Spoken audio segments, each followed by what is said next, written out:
Okay, so everything that we've done in pen testing thus far has been basically electronically based. When it comes to social engineering the target, you can actually take two different avenues here.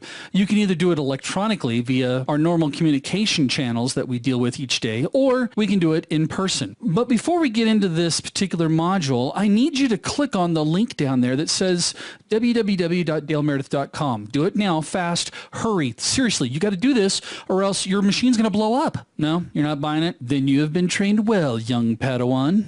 So when we talk about actually doing the pen test, what we're actually doing with social engineering is we're basically trying to create some type of trust. Trust that we know what we're talking about. Trust in the fact that whoever you're dealing with knows what they're talking about. So our main purposes here is to, first of all, make sure that we can test to see how strong the human factor is. Or as I like to refer to it as, how big is the short between the keyboard and the chair. We can also use this form of pen testing to help raise the level of awareness concerning the different techniques that we use. Should you be clicking on a link on an email from somebody you don't know?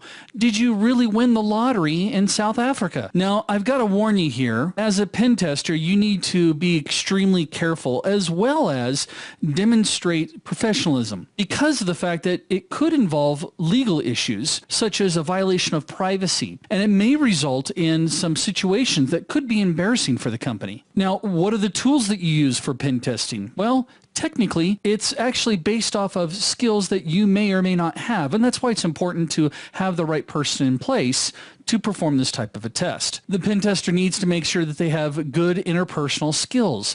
They're able to actually communicate comfortably in a very relaxed environment or present a relaxed environment to the people that they're pen testing. Now, that would be on a physical side. Or on the electronic side, it would be maybe impersonating somebody on an email that the target works with or is friends with. The pen tester also has to have the ability to be very talkative, friendly, never getting mad. Now, there's a difference because some pen testing techniques, we can show frustration to help further us along, to help us manipulate the target. Another skill set would be the pen tester needs to be creative, being able to think on the fly. Many times it doesn't go the way we plan when we present ourselves in a particular way. For example, I went into a call center and presented myself as someone from the IT department. My goal was to get onto somebody's machine within the call center, and as I walked up to a office environment or a cubicle, I noticed they had a printer, and I immediately switched my technique that I was there not to work on their system,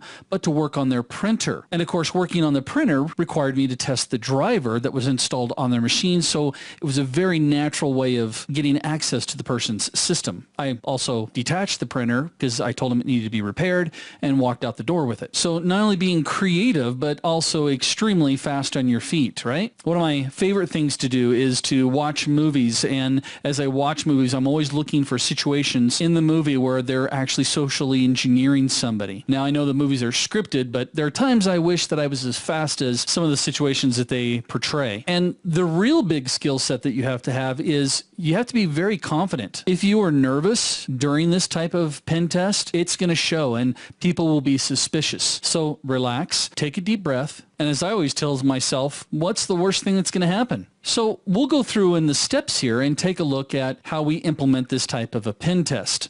Those steps are going to require us to do a little bit of reconnaissance, not in the reconnaissance aspect that we talk about in stage 1. We'll also need to make sure that we come up with some type of scenario that we can use, whether it's, again, via electronic methods or physical methods. And those scenarios will be based off of the reconnaissance that you've performed because it makes you look like you know what you're doing. We'll then take a look at different types of social engineering attacks that you can implement, both physical and electronic. And then finally, as all of our steps in pen testing end up with is, yep, we're going to do our documentation, right? Now, if you really want to see some cool things with social engineering, do me a favor, email me your username and password to your network and I'll show you. No? Okay, then let's get going.